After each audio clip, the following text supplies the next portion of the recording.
Phonics is a way of teaching children how to read and write. It helps children hear, identify, and use different sounds that distinguish one word from another in the English language. Having an understanding of the role phonics plays in early reading will help you support your student as you read with them each week.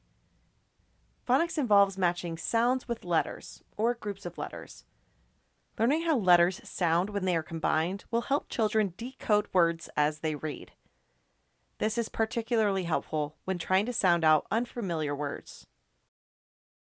When a child is taught the sounds for the letters T, P, A, and S, they can start to build the words tap, pat, and sat. As you'll learn later in this video, our story library includes stories specifically created to help students practice decoding words.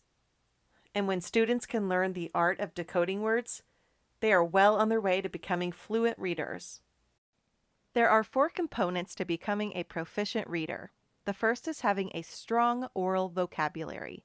The second is having enough knowledge of the world to give context to what the student is reading. The third is being able to read a passage fluently. And the fourth is being able to comprehend that passage.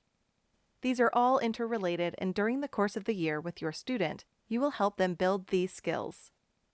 The skill we would like you to focus on with your student is fluency. Fluency is the ability to read a passage with reasonable speed and expression so that it sounds natural.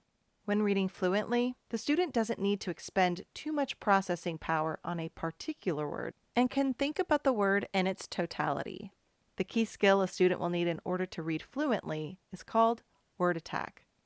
Word attack is learning how to read words that are not easily read by sight. In order to sound out these words, the student needs to have some form of phonics-based strategy. Our word attack strategy has 3 simple components: chuck it, flip it, and skip it. Let's look at a simple sentence. I have a plan. The student will likely know the first 3 words by sight. However, the last word, plan, the student is unlikely to know by sight. In order to understand the sentence, the student will need to know some kind of phonics strategy to sound out the word. The student may try to sound out each letter and then blend them together, but that is difficult for a 6-year-old and may lead to frustration.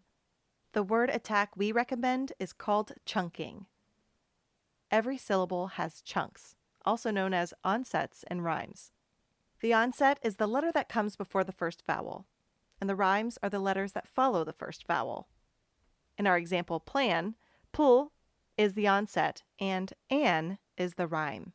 When a student comes across a difficult word and knows how to use the chunking strategy, they can sound out each chunk, pull, an, plan, to attack that difficult word.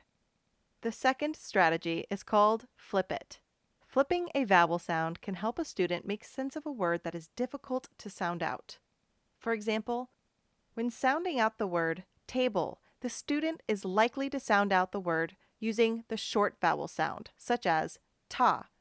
Coaching the student to flip the short vowel sound for a long vowel sound will help the student sound out the word. The third strategy is called skip it. While we want students to give the word a try, we don't want them to dwell too long on a word they can't seem to identify. Have your student continue reading the sentence and return to the difficult word after you finish the story. There may be a cue in the story that will help the student identify the word. As you read stories with your student, you will notice that words in the story are color-coded. These words are color-coded in your view only. Words are color-coded to indicate sight words and onset and rhyme patterns. Sight words, indicated in red, are words that appear frequently in first-grade text. Students should learn to read these words by sight and not spend time trying to sound out the word. Onset and rhyme words are green. If a student struggles with one of these words, help them sound out the word by using the word attack chunking technique. The time you spend practicing with your student, encouraging them and praising their efforts, will create a safe environment where they can learn and grow. Don't underestimate the impact you'll have. Something as simple as sharing your own enthusiasm and love for reading is a powerful tool.